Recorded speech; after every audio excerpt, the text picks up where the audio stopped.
Qué fácil y cómodo sería vivir con la información mínima.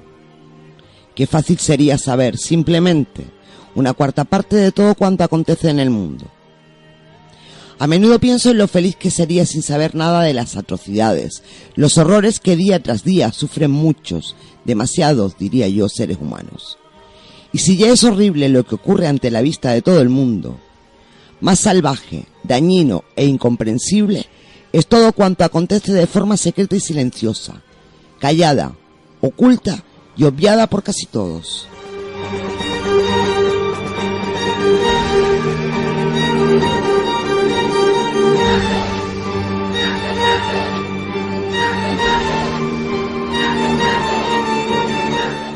Muchas veces hemos dicho que somos una granja donde se experimenta con todos nosotros a todos los niveles, pero creo que no somos totalmente conscientes de hasta qué punto eso es cierto.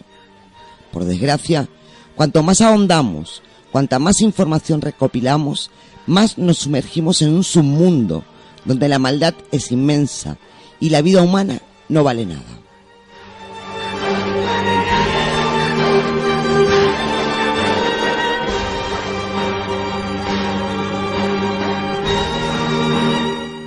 Crueles, rastreros, sádicos y psicópatas serían solo algunos de los calificativos con los que nombrar a toda esta manada de seres sin entrañas, sin sentimientos, que desde las sombras nos utilizan como cobayas en aras únicamente del poder y el control. Lo triste es que de alguna manera hemos aprendido a disociarnos de sus hechos. De alguna manera subyacen en nuestro inconsciente colectivo para que no salten a nuestra parte consciente. Creo que algunas veces para protegernos de esta locura cruel y asesina que controla el mundo.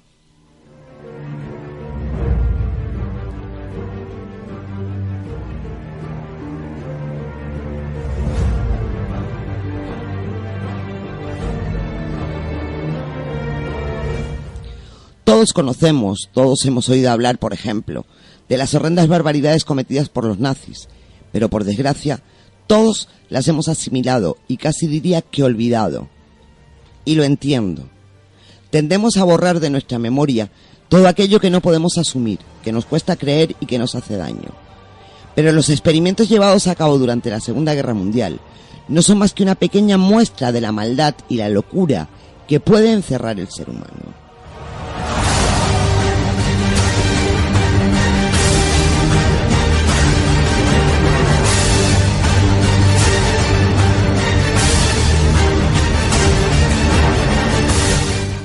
Hay muchísimos más casos de experimentación con seres humanos que prácticamente no han trascendido, de los que prácticamente no se sabe nada. Y no pensemos que esto es cosa del pasado. No intentemos engañarnos diciéndonos a nosotros mismos que eso fue consecuencia de conflictos pasados y que ahora ya no ocurre. No, queridos oyentes, no nos engañemos más.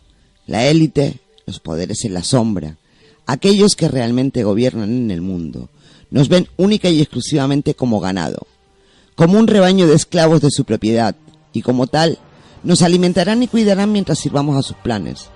O por el contrario, nos exterminarán como animales en un matadero, siempre y cuando eso les haga más poderosos y sirva a sus oscuros intereses.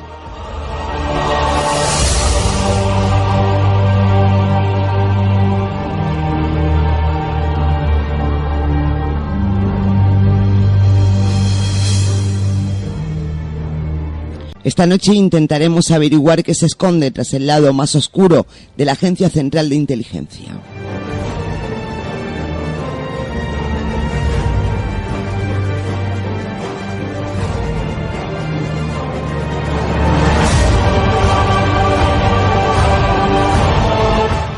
Como les comentaba al comienzo, vamos a internarnos quizás en uno de los...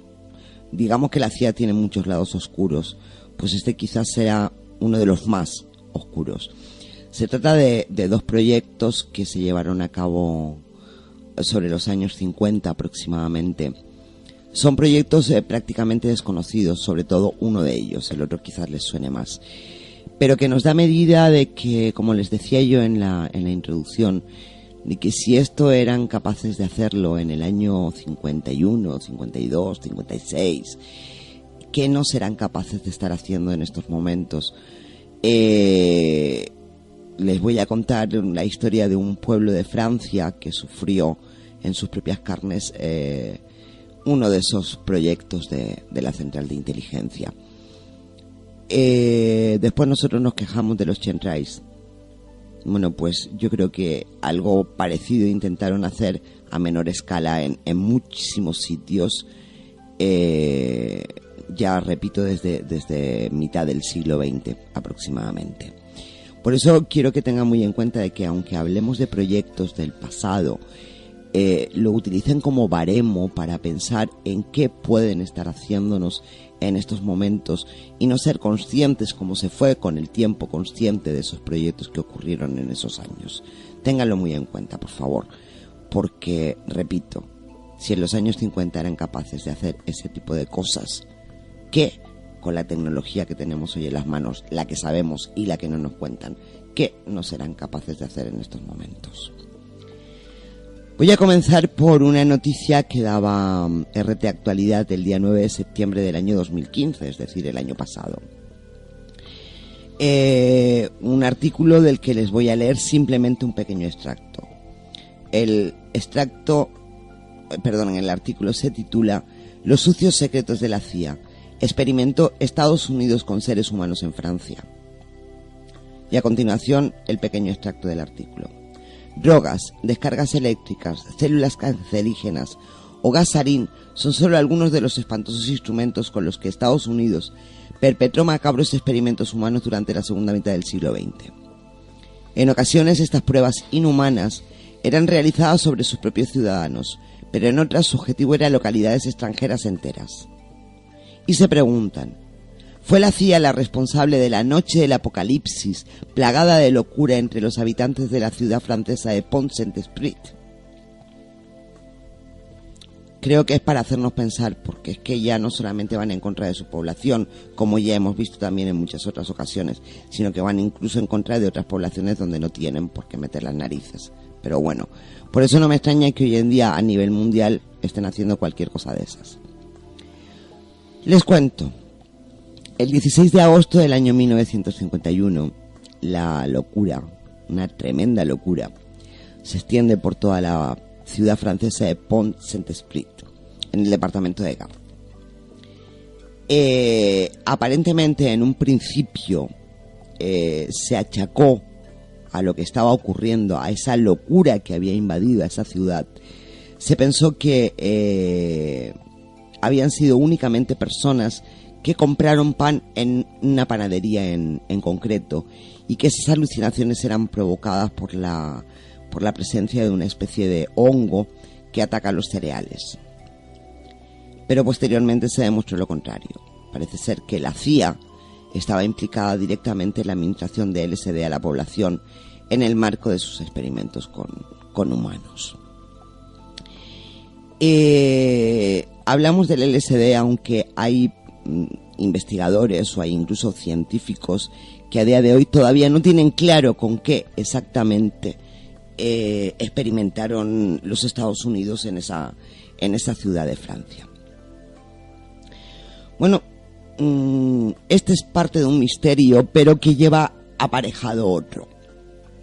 Dos misterios que además parecen no tener nada en común y que además desde hace décadas despiertan el interés de muchísimos investigadores, que además nos dejan un tanto asombrados con esas implicaciones que iremos viendo a lo largo del programa. Tenemos por un lado ese apocalipsis, así lo llamaron, ocurrido en esa ciudad francesa el 16 de agosto de 1951, y por otro hablamos de el extraño y aparente suicidio. Como siempre, la palabra suicidio cuando hablamos de la CIA tenemos que ponerla entrecomillada, del doctor Frank Olson, ocurrida en Nueva York en el año 1953. Y lo que yo les decía, lo que ocurrió en ese pueblo francés. Vamos a empezar por Frank Olson. Frank Olson fue un bacteriólogo de Estados Unidos que trabajaba bajo secreto en el Centro de Guerra Biológica de Usermi en Fort Detrick, en el estado de Maryland. y que además murió bajo circunstancias extrañas mientras realizaba una investigación de guerra biológica. La CIA, por supuesto, declaró que la muerte de Frank Olson fue realmente un suicidio. El informe lo que decía era que ese científico se había tirado por la ventana desde un 10º piso. Pero ¿qué ocurre? Que su familia, sobre todo sus hijos, no podían creerlo, no se creían que su padre se hubiera suicidado. Pero años más tarde descubrieron que eso quizás no había sido así, que no se había suicidado. Según parece, Olson manifestó su desacuerdo con las prácticas de la agencia cuando fue testigo en Europa de brutales interrogatorios en los que veía sus propias sustancias utilizadas para asesinar. Es decir, las mismas sustancias con las que Olson estaba experimentando, él vio cómo las utilizaban para matar a gente, ¿no? Y además en Europa, no en Estados Unidos. Bueno, Olson expresó sus reservas a William Sargant, un psiquiatra británico involucrado en las nuevas investigaciones de control mental con LSD. Sargant informó, por supuesto, a la inteligencia que Olson era un riesgo para la seguridad y la CIA fue notificada de esto. El primer movimiento que intentó hacer Olson fue salir de la CIA, ¿no? Salir de donde estaba metido, pero no pudo ser porque fue enviado a Nueva York para ser evaluado. En el informe que la agencia entregó a la familia figuraba una historia muy distinta. Decía que después de haber sido enviado para una evaluación psiquiátrica en Manhattan, en Nueva York, Olson se había quitado la vida. Es decir, lo que le dijeron a los hijos fue que tenía graves problemas psiquiátricos y que no había aguantado más y se había suicidado. Bueno, aquí tenemos el primer indicio que no vincula todavía del todo a Olson con lo ocurrido en esa ciudad francesa, pero ya vemos que su experimentación tenía que ver con cosas que se estaban haciendo por parte de la CIA en Europa. Todos conocemos de sobra, y no voy a seguir incidiendo en el tema, pero sí que lo tengo que nombrar porque está en medio de todo esto. Todos sabemos que la operación MKUltra era un programa secreto de investigación para desarrollar métodos de control mental a principios de los años 50. Aunque hasta 1966 el uso del ácido lisérgico o del LSD era legal en Estados Unidos, no lo era tanto la forma de reclutar a los sujetos para su investigación. Generalmente los científicos de inteligencia lo que hacían era administrar la droga sin el consentimiento ni el conocimiento de esos conejillos de Indias. Pero es que lo curioso es que por esos laboratorios pasaron, sin tener conocimiento ni haber dado consentimiento para que experimentaran con ellos, pasaron militares estadounidenses, médicos, enfermos mentales, agentes del gobierno e incluso miembros de la propia CIA. El proceso finalmente se abandonó porque los resultados no eran estables y los sujetos morían con frecuencia. O sea que bueno. Bueno, pues las sospechas de la familia Olson comenzaron precisamente cuando se crea una especie de comisión de investigación sobre el proyecto MKUltra. Que bueno, habría que ver hasta qué punto eso es así y qué dijo esa comisión de investigación. Pero bueno. Cuando la propia comisión encontró un documento en el que figuraba que, abro comillas, un empleado civil del Departamento del Ejército tomó involuntariamente LSD como parte de una prueba de la CIA con efectos secundarios graves. Bueno, sus hijos sospecharon inmediatamente y exigieron respuesta.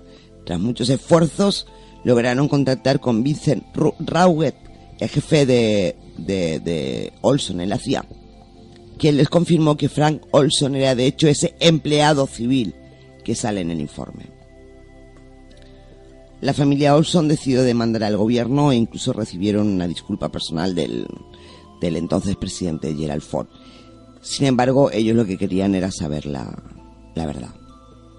Ya cansados de ir de un sitio para otro, cansados de buscar respuesta a esa pregunta que tenían y que no había forma de que consiguieran responder nadie me refiero con sinceridad, porque respuestas les habían dado, pero no eran las correctas según pensaba la familia. Con lo cual en el año 1994 Erik Olson, el hijo de Frank Olson, pidió la exhumación del cadáver de su padre.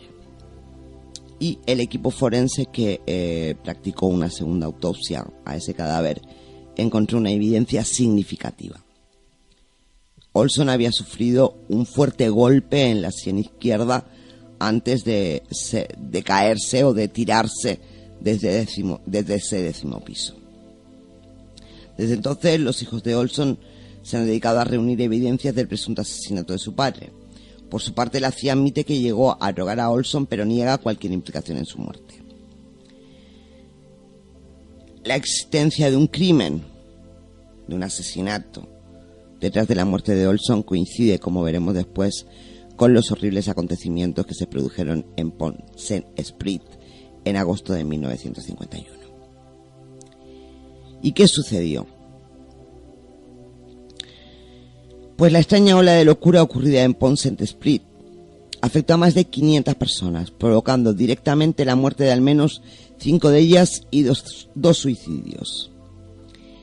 Durante los más de 50 años transcurridos desde que ocurrieron esos hechos, el incidente fue atribuido a varias causas. Un envenenamiento debido al cornezuelo, que es ese hongo que les digo que podía estar en el centeno y que podrían haber tomado ese pan infectado con ese hongo, o un envenenamiento con mercurio, incluso se barajó la posibilidad. Sin embargo, una gran mayoría de los científicos que han estudiado todo este asunto estimaban hasta hace muy poco tiempo, muy pocos años, que la causa seguía siendo desconocida. Era lo que les decía antes, es decir, se habla de que fue la CIA quien suministró el LSD de alguna manera, pero sin embargo hay muchos científicos que siguen estudiando el caso y siguen sin tener una idea clara de lo que pasó. Lo que está claro es que no fue algo sucedido de forma casual o de forma natural, sino que fue algo inducido, por supuesto. Bueno, un diario francés de aquella época nos describe aquel drama que se vivió. Cito textualmente: no es un drama de Shakespeare ni un cuento de Edgar Allan Poe. Se trata, por desgracia, de la triste realidad de todo Pont-Saint-Esprit y sus alrededores, donde se desarrollan actualmente aterradoras escenas de delirios alucinatorios, escenas que parecen surgidas directamente de la Edad Media, saturadas de horror y de sufrimiento, preñadas de sombras siniestras. Yo creo que solamente con este pequeño apunte que nos hace ese periódico, de alguna manera podemos empezar a hacernos una idea de la locura que se adueñó de ese puente de ese pueblo de Pont-Saint-Esprit.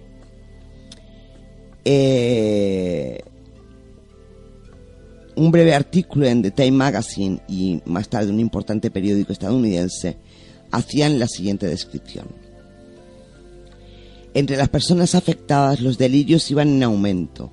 Los afectados se retorcían frenéticamente en sus camas, gritando que extrañas flores rojas les brotaban del cuerpo. Otros comentaristas, otros periodistas que habían sido enviados al sitio, al lugar, describían escenas de personas que se arrojaban por las ventanas, hombres y mujeres que se quitaban las ropas y que corrían desnudos por todas las calles, niños que decían tener en el estómago serpientes. En fin, que desde luego la escena no puede ser más dantesca. El 16 de agosto del año 1951, el cartero León, curioso porque es un poco antes de que se produzca ese gran apocalipsis que sucedió en ese pueblo, es unos días antes. Lo que ocurre en Pont-Saint-Esprit es en el año el 16 de agosto de 1951, y lo de este hombre fue un poquito antes, un día antes. Pero curiosamente, antes de que se desatara esa oleada extraña de locura que se desató en el pueblo, este hombre, un cartero de la localidad, que se llamaba León Armunier, Estaba haciendo sus rondas en esa localidad francesa, cuando de repente se sintió abrumado por unas fuertes náuseas y por alucinaciones. Según comentaba él, fue algo terrible, tuvo la sensación de que tenía unas grandes contracturas, unas tremendas contracturas en todos sus músculos, y decía que además tenía la sensación de que fuego y serpientes se estaban enroscando alrededor de sus brazos. León, el cartero, se cayó de su moto y fue trasladado al hospital de Aviñón. Se le puso una camisa de fuerza por las brutales alucinaciones que estaba sufriendo. Él compartía además una habitación con 3 adolescentes que habían sido encadenados a sus camas para mantenerlo bajo control. Dice que intentaban quitarse las camisas de fuerza, intentaban quitarse las cadenas o las cuerdas con que se las estaba atando, porque lo único que querían era salir por la ventana, gritar, pedir socorro, que alguien los auxiliara, que alguien los ayudara. Según las declaraciones de este cartero, de Leonard Mounier, dice que preferiría morir antes que pasar por eso otra vez. Bueno, pues en los siguientes días, decenas de personas en la ciudad cayeron presa de síntomas similares. Aquello, por lo visto, según nos cuenta la crónica y lo que nos cuentan los periódicos de la época, fue realmente un verdadero apocalipsis, una verdadera locura. Imagínense ustedes, cualquiera de ustedes, que en su ciudad o en su pueblo se desata una locura de este tipo, que nadie sabe lo que es, que la gente se está tirando por las ventanas, que se desnudan en plena calle, que los niños se retuercen en el suelo. Desde luego no podemos pensar en unas escenas más horribles que esas. Bueno, pues poco después de este incidente, en septiembre de 1951, científicos que escribían para el British Medical Journal declararon que la ola de envenenamientos era el resultado de una intoxicación provocada por el cornezuelo del centeno. Pero y aquí entramos ya en una historia, en una parte de la historia que empieza a complicarse y empieza a verse de una forma un tanto extraña, ¿vale? Esa explicación de que la intoxicación había sido provocada por el cornezuelo de centeno se basaba únicamente en las conclusiones de los especialistas en bioquímica, enviados al lugar por un laboratorio, el laboratorio Sandoz, a todos les sonará, que estaba situado bastante cerca de la zona en Suiza, en Basilea. Bueno, entre los que fueron, entre los miembros de esos laboratorios que fueron al pueblo, se encontraba el doctor Albert Hofmann, curiosamente el primer científico que había logrado sintetizar el LSD el 16 de noviembre de 1938. En el momento en que este grupo visita, el grupo del laboratorio Sandoz, visita la localidad de Pont-Saint-Esprit, hay que tener en cuenta que tan solo unos pocos científicos en todo el mundo, y cuando digo pocos estoy hablando en el orden de 5, 8, 9 científicos de todo el mundo, conocían la existencia del LSD. Además, otro hecho incluso más importante aún es que absolutamente nadie en Francia en ese año, fuera de algunos responsables de ese laboratorio de Sandoz, sabían que esa firma estaba realizando actividades secretas en una estrecha colaboración, como no, con la CIA. Sandoz no solo proporcionaba a la CIA importantes cantidades de LSD, sino que también servía a esta agencia estadounidense de consejero sobre sus posibles utilidades, de cómo podían utilizarlo con fines ofensivos o defensivos, especialmente además con vistas a una serie de experimentos que querían llevar a cabo tanto en Estados Unidos como en Europa. Y aquí viene la vinculación de por qué Olson le contó todo lo que sabía a esa otra persona que después, de alguna manera y en plan muy localista, se chivó a la CIA. Y es que el experimento realizado en Francia se hallaba bajo la supervisión de la División de Operaciones Especiales de Fort Detrick. departamento que dirigía por entonces Frank Olson. Nos volvemos a topar con Olson y nos damos cuenta de que estaba en el mismo punto álgido del experimento de Pont-Saint-Esprit, que de alguna forma conectaría su muerte con un asesinato, evidentemente por haber revelado información confidencial sobre dicho experimento. Incluso hoy en día un sitio del Departamento de Justicia en Internet, destinado a prevenir sobre los peligros del LSD, afirma, y cito textualmente, que a principios de los años 50, la Sandoz Chemical Company llegó incluso a promover el LSD como arma química secreta potencial ante el gobierno estadounidense. Su principal argumento era que una pequeña cantidad de esa droga, vertida en el sistema de aprovisionamiento de agua o pulverizada en el aire, puede desorientar y poner en estado psicótico a toda una división militar, volviéndola inofensiva e incapaz de combatir. Sin hablar, por supuesto, y esto ya lo digo yo, en que convertiría a todos los habitantes de una ciudad o de un pueblo, no solamente de una división militar, ¿no? Está claro que antes de que los militares sometieran eso o usaran eso como arma, tenían que probarlo, evidentemente, y como no, pues qué mejor sitio que Pont-Saint-Esprit para probar eso en personas normales y corrientes. Bueno, después de este experimento, la División de Operaciones Especiales de Fort Detrick volvió nuevamente a Nueva York en el año 1956 para realizar los experimentos que se llamaron las operaciones Big City y Mad Hatter. Curiosamente se trataba de proyectos secretos que implicaban la pulverización de productos químicos en forma de aerosol. Curiosamente, a través, por ejemplo, de un tubo de escape que salía de un automóvil conducido, por ejemplo, por toda Nueva York. En forma de aerosol y en forma de fumigaciones incluso. Anteriormente, en los años 1952 y 53, varios experimentos más limitados ya habían sido realizados, y todos lo sabemos, en los vagones de metro de Nueva York por George Hunter White, un agente del Buró Federal de Narcóticos que trabajaba en secreto como agente de la CIA, y del que se sospecha que al menos en 2 ocasiones hizo estallar artefactos de aerosoles especialmente concebidos para ello y que contenían además pues LSD. Como verán, no se andan con chiquitas estos servicios secretos y otros más. No pensemos que solamente la CIA estuvo implicada en este tipo de proyectos. Hubieron muchos más países que también se implicaron en proyectos de este tipo y que, bueno, está claro que de todas maneras la CIA era quien iba el primero de todos en esta especie de competición mundial que se estableció en esos años, ¿vale?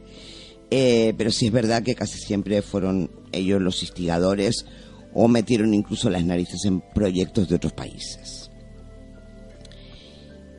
Y como veremos a continuación, hubo muchísimos más proyectos en los que desde luego no me voy a detener.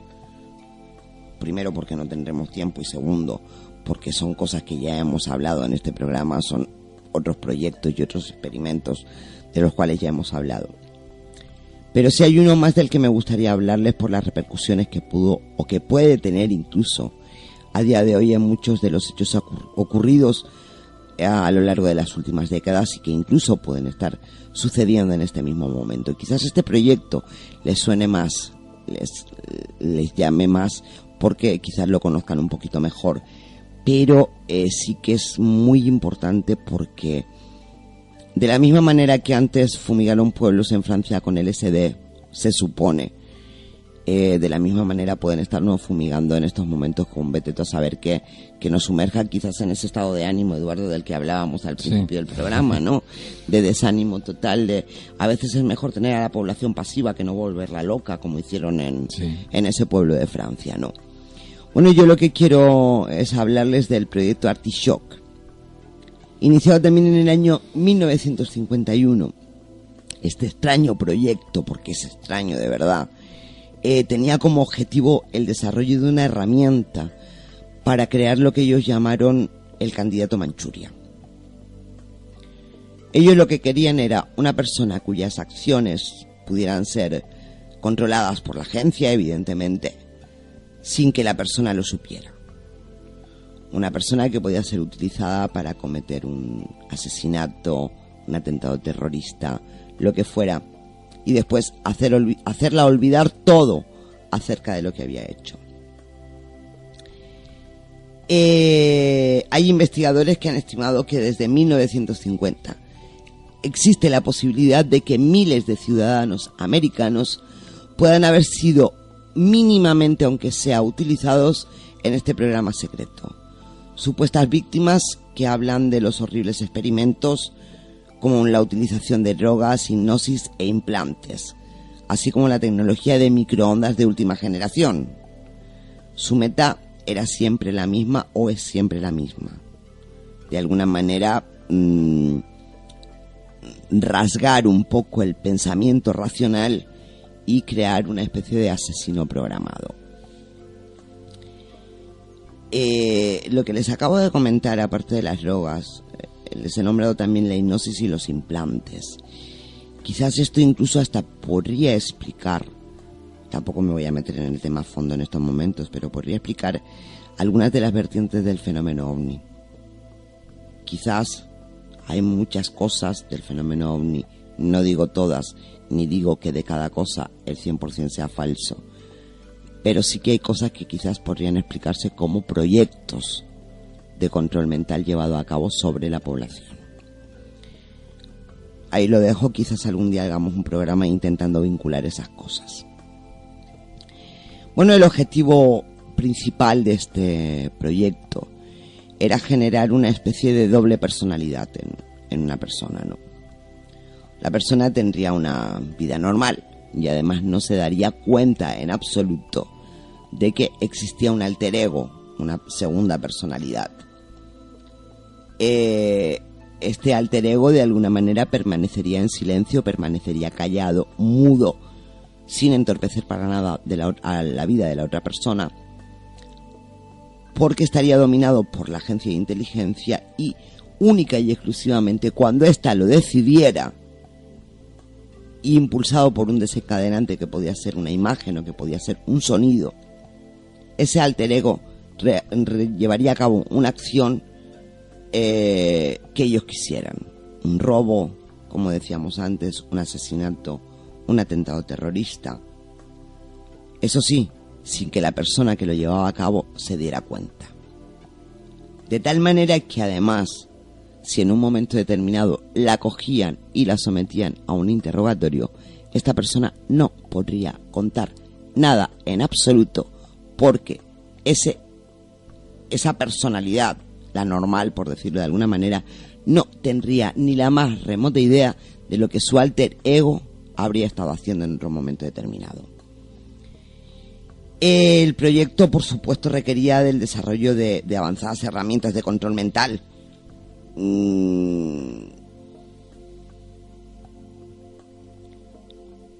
Control mental que es muy difícil de llevar a cabo, evidentemente. Lo que hicieron fue usar elementos como, por ejemplo, forzar la adicción a la morfina entre algunas personas. Después se les retiraba la droga para tenerlos en un momento muy bajo y entonces poder entrar en su mente de alguna manera. El uso de terapia eléctrica e incluso la administración de toda una gama de compuestos químicos con el objetivo de desencadenar precisamente esas acciones que la Agencia Central de Inteligencia quería que ocurrieran, ¿no?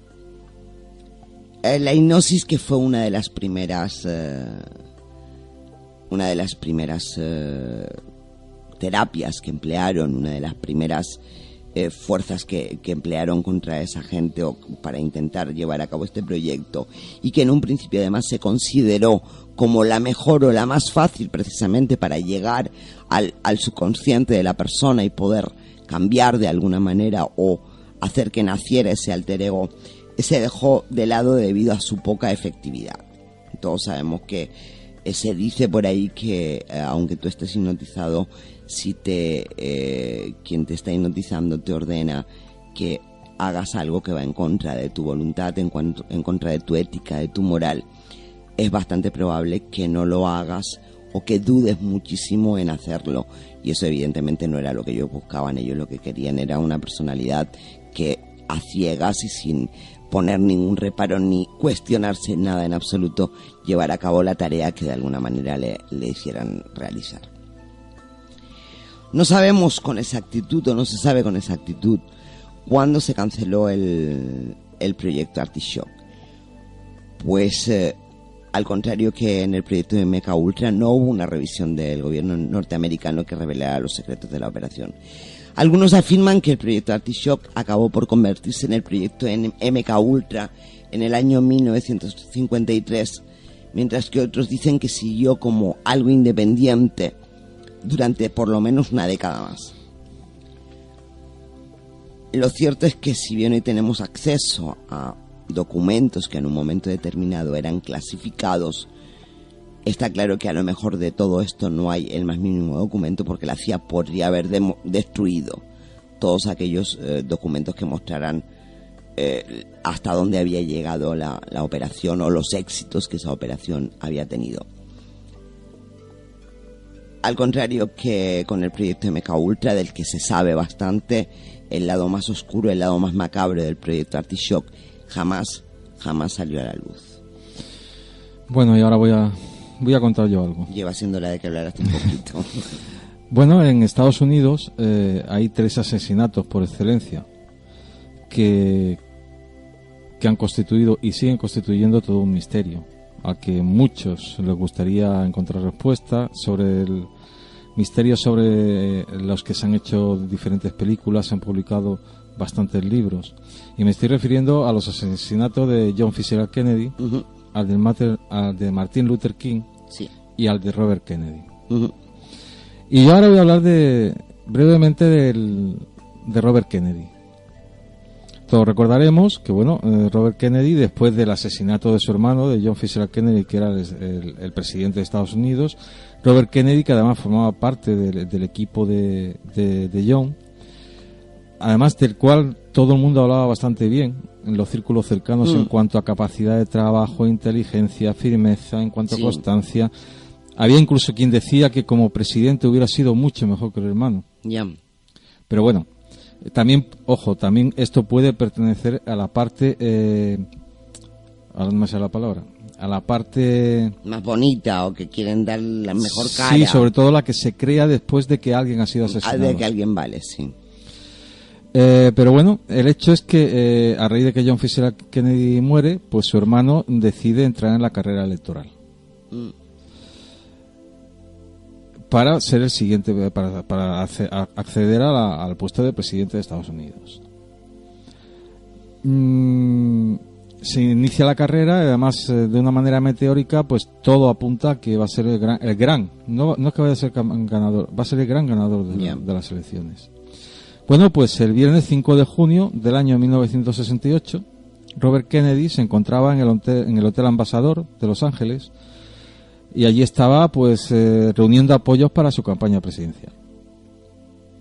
Quedaban apenas 5 meses para las elecciones.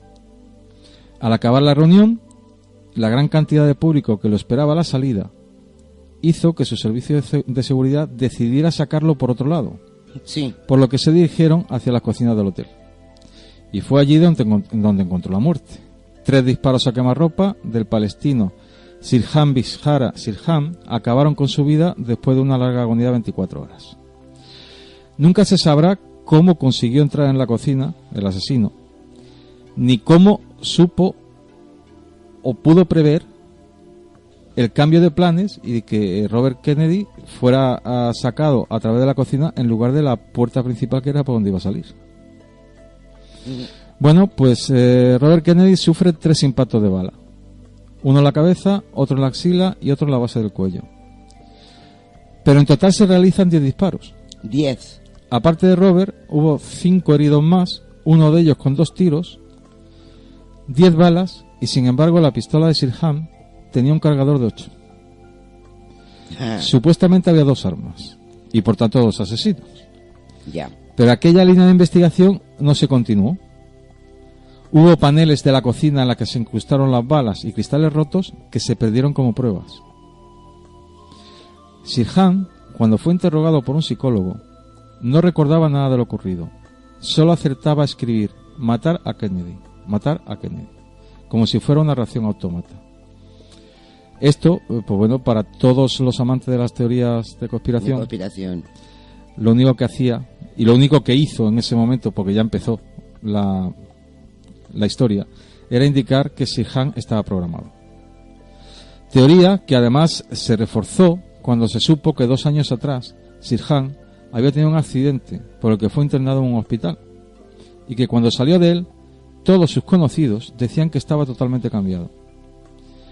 Y las sospechas, como ocurría con su hermano John Fitzgerald, volvieron a apuntar hacia la CIA.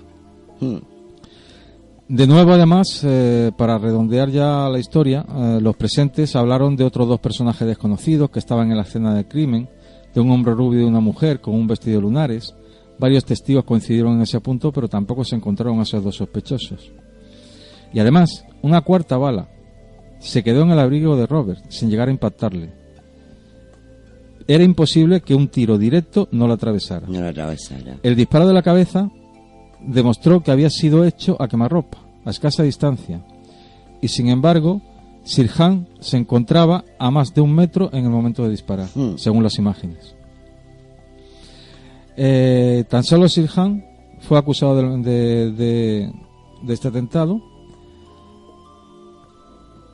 y desde que entró a cumplir condena de cadena perpetua sigue repitiendo y declarándose inocente. Nunca ha reconocido el crimen. Hombre, cuadraría con ese candidato Manchuria, ¿no? Esa persona que no tiene ni idea de lo que ha hecho. Sí. Además, sobre todo yo pienso que sí. Lo que dices tú, sobre todo con el tema de lo de matar a Kennedy de forma repetitiva, ¿no? Parece alguien que de alguna manera el disco duro se le ha trabado un poquito en un momento determinado. Estamos hablando de alguien que nunca ha reconocido el crimen, que ha seguido diciendo hasta la saciedad que él es inocente, pero sin embargo, en tratamiento psicológico, se me escapa el dato de si fue bajo hipnosis. Ahí repetía y además escribía matar a Kennedy, matar a Kennedy, como que era algo que tenía grabado. Sí, está claro. Grabado en ese subconsciente, en esa parte. Interesantísimo, porque yo no sabía que había sido con Bob, con John Kennedy, con quien había. Perdón. No, era Bob Kennedy, Robert Kennedy. Sí, era Bob Kennedy. Robert Kennedy. Me parece un dato súper interesante que sumara a este proyecto extraño del que estábamos hablando. Pero hay más casos, quizás algunos no tan sumamente evidentes como puede parecer el de Robert Kennedy. Sí, porque además hay que tener en cuenta, fuera de todo lo que se pueda haber creado, vuelvo a repetir, sobre todo cuando un político de la proyección que ha tenido siempre, que tuvo en su momento John Fitzgerald Kennedy, y de la proyección que tenía su familia, había una serie de temas políticos que ni la CIA ni determinados sectores muy influyentes de Estados Unidos querían que salieran adelante.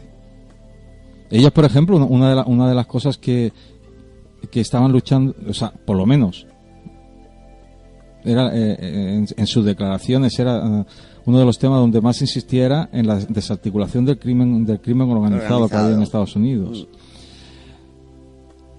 También se hablaba del tema de ovnis. Sí. Se decía, y incluso John Fitzgerald lo llegó a decir pocos días antes de morir, que iba a desvelar todos los secretos sobre el tema. Sí.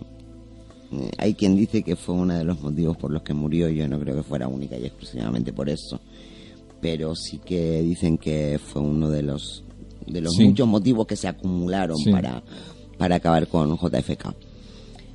Bueno, pues tú nos has comentado esto sobre Robert Kennedy, y yo les voy a contar otra historia de supuestamente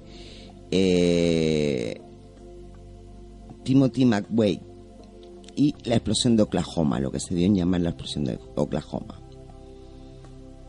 Esto ocurrió en un edificio federal al norte del Palacio de Justicia en el año 1955 en la ciudad de Oklahoma. Parece ser que 2 colegas veteranos del ejército hicieron estallar ese edificio, que además contenía varias organizaciones, ¿no?, que estaban relacionadas todas con el cumplimiento de la ley, por decirlo de alguna manera, ¿no?, con la justicia. Pues estos 2 colegas volaron por los aires el edificio con un coche bomba que mató a 168 personas. Mucha gente se preguntó por qué McVeigh cometió el mayor atentado terrorista en suelo americano, evidentemente hasta que ocurrió el del 11 de septiembre, ¿no? La versión oficial, es que cuando él estuvo en el ejército, por lo visto parece ser que se deprimió muchísimo porque no fue admitido en las fuerzas especiales. Y de repente, un año después o un año y pico después, se enfurece con el gobierno de los Estados Unidos por lo que le pasó un año antes y atenta contra ese edificio de justicia en Oklahoma. Bueno, McVeigh, al no ser aceptado por las fuerzas especiales, salió de las Fuerzas Armadas y se fue a trabajar en una empresa que se llamaba Calspan. Una de las cosas que dijo Bates fue que tenía un implante en su cuerpo. Una de las cosas que dijo cuando fue detenido por lo de la bomba de Oklahoma, ¿no? Y que ese implante provenía precisamente de la empresa Calspan para la que estaba trabajando.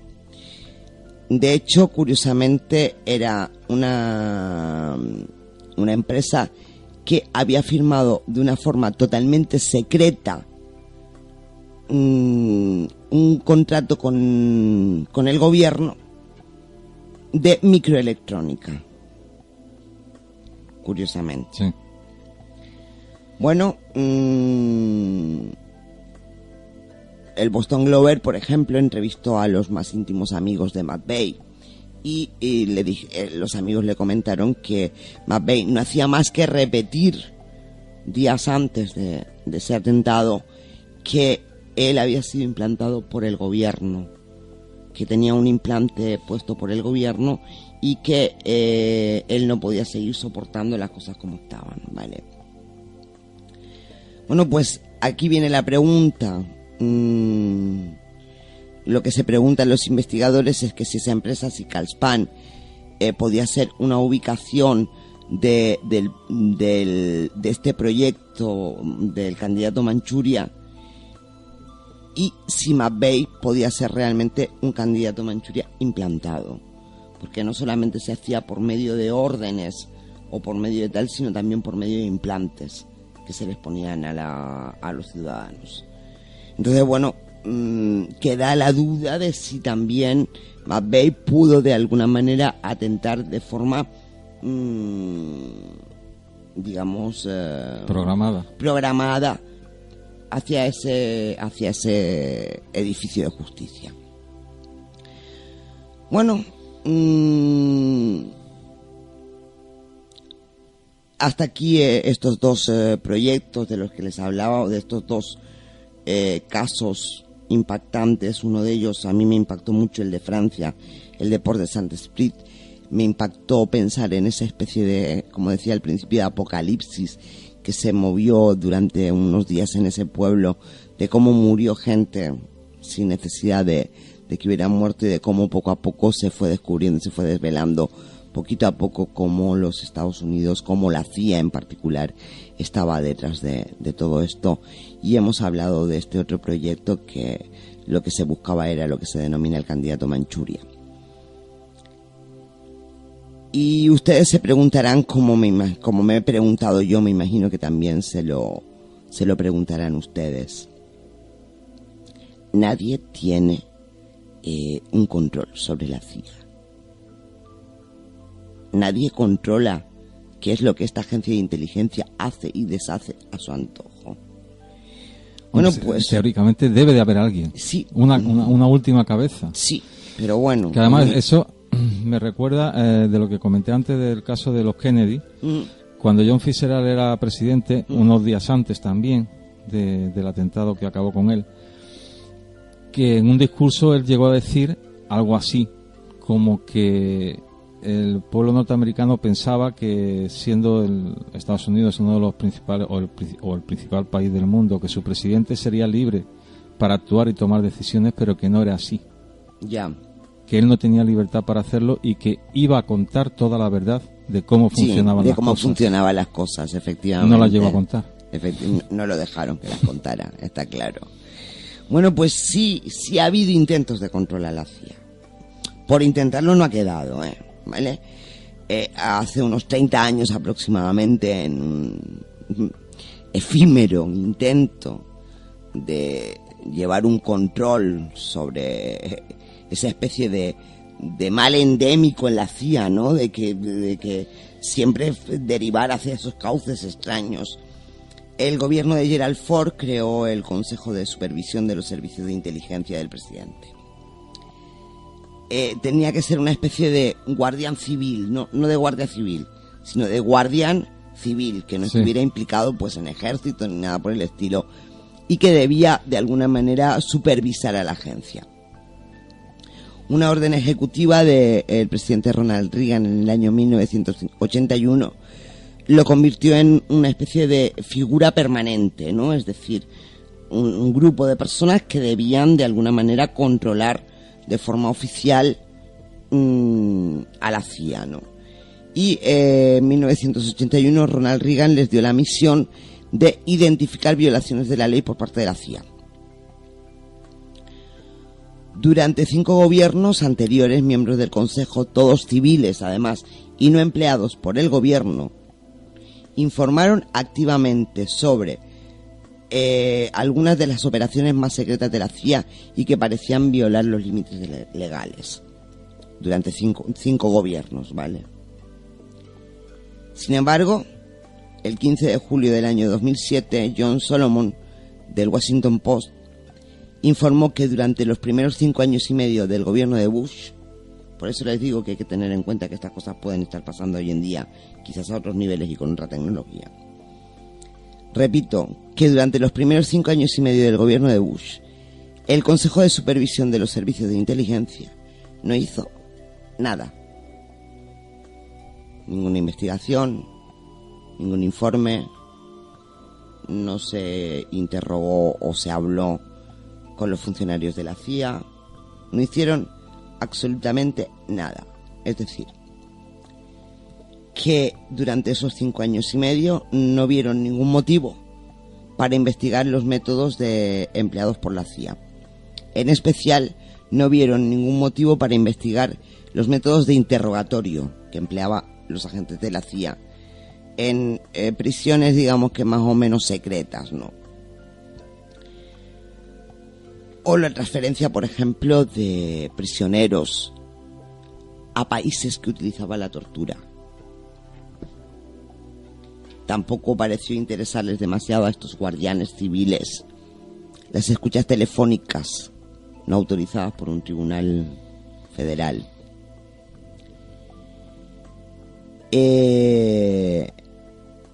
Con lo cual no se supervisó a la CIA para nada durante 5 años y medio en el que George Bush fue presidente de los Estados Unidos. Hay un resumen de un informe que elaboró la Comisión de Inteligencia del Senado de Estados Unidos sobre el programa de detección de interrogatorios de la Agencia Central de Inteligencia, y que sí que es una contundente denuncia del uso extendido y sistemático no solamente de los proyectos extraños y secretos, sino de la tortura que realizaba también la CIA. El resumen de unas 525 páginas, que ha sido editado de forma parcial, Se difundió el 9 de diciembre de 2014 y forma parte de un informe confidencial de unas 6.700 páginas que nadie ha manifestado que tengan previsto divulgarlas, ¿vale? No, o sea, han salido 500 y pico. Sí. Es un resumen, pero el texto completo de cerca de 7.000 páginas, nadie dice que esté previsto divulgarlo ni nada que se le parezca. El resumen, ese sí, el resumen documenta numerosos datos tergiversados transmitidos por la CIA sobre la eficacia del programa y demuestra que funcionarios estadounidenses sabían que era ilegal. Es decir, todo el tema que estaba llevando a cabo la CIA era ilegal. No solamente los interrogatorios y las torturas, sino también todos esos proyectos que año tras año, a partir de mitad del siglo XX, fueron haciéndose por parte de la CIA.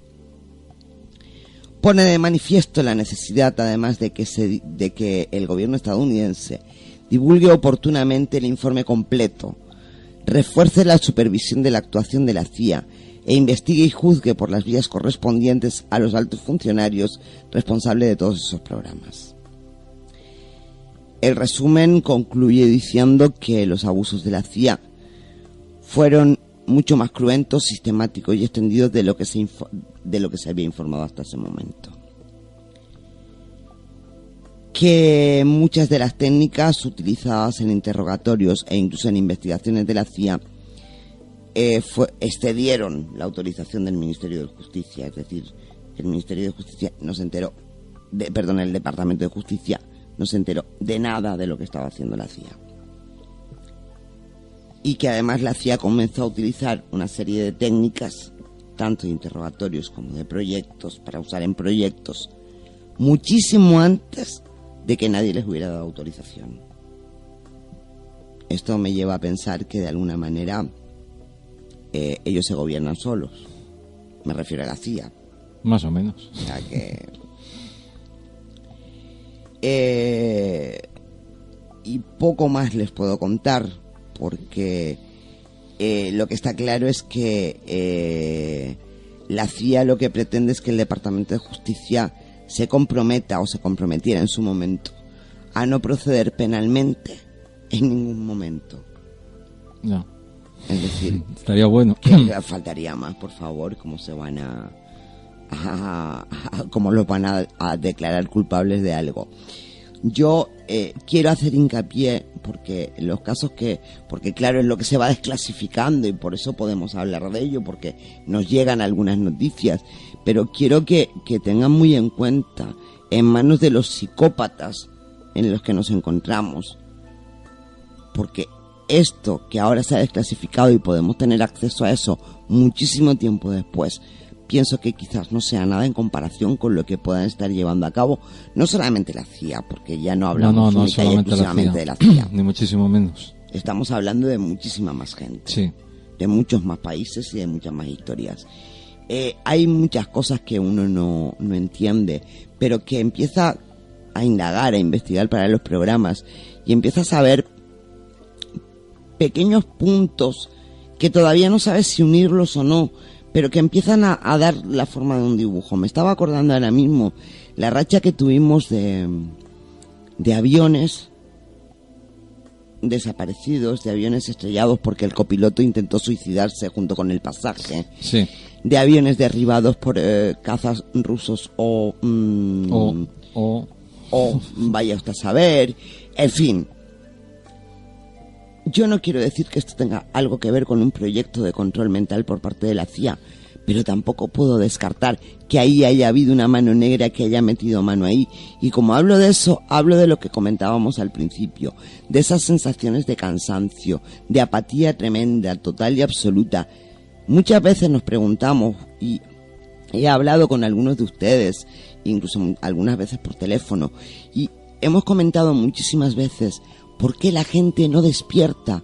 ¿Por qué a la gente le enseñas un chemtrail en el cielo y te dicen, o te dicen, eso es mentira, o te dicen, vale, es verdad, está ahí, pero no quiero saberlo? ¿Por qué nosotros mismos, Eduardo, yo y todos ustedes, queridos oyentes, casi no nos movemos para hacer nada de lo que tendríamos que estar haciendo? Hombre, es que he visto desde fuera y por alguien que se aproxime por primera vez a historias de este tipo, o sea, a historias de este tipo, a intentar buscar explicación a cosas que no la tienen totalmente, vamos a decirlo así. Sí. Esto, cuando te va metiendo, es una montaña tan sumamente grande que no ves el final. No ves, ni ves el final ni ves el trasfondo. No.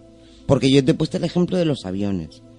Pero es que, bueno, ¿dónde están las pandemias que iban a asolar a toda la población? Quizás se trató simplemente de algo para ver cómo reaccionaba la población ante eso.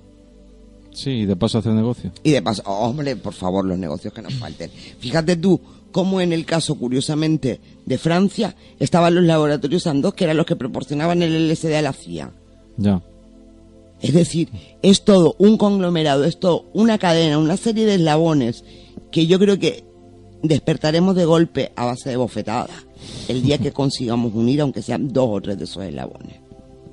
Yo creo que ese día se nos va a caer el mundo encima cuando nos demos cuenta de cómo estamos manipulados. Y con esto no intento ser negativa.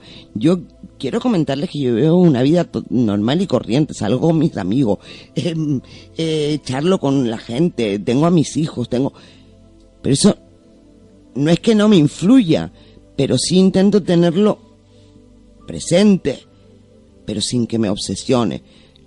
Por eso digo que yo no es que sea negativa en ese sentido, pero que desde luego la historia, que desde luego los archivos desclasificados, todo nos hace pensar que quizás exista una gran hilación, una especie de hilo conductor entre tantas cosas que ahora mismo nos parece que no tienen nada que ver unas con otras.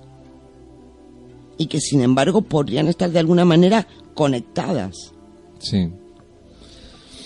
Sí, y que quizás todo junto, pues a lo mejor... Igual no te daría el mapa que necesitamos. Y a lo mejor lo que te conforma es otro tipo de Matrix, no esa Matrix diseñada por alguien que está en otra dimensión, sino a lo mejor es por alguien diseñado aquí mismo. Pues también podría ser. Te han creado un mundo y te están obligando a vivir en él con una regla de juego que además, aunque no quieras, tienes que respetarla y tienes que... Con una regla de juego que a priori desconoces. Bueno. ¿Sabes lo que sucede cuando no las cumples? Evidentemente, eso lo sabemos todos. Cuando no las cumples sabes lo que pasa. Te suicidan normalmente.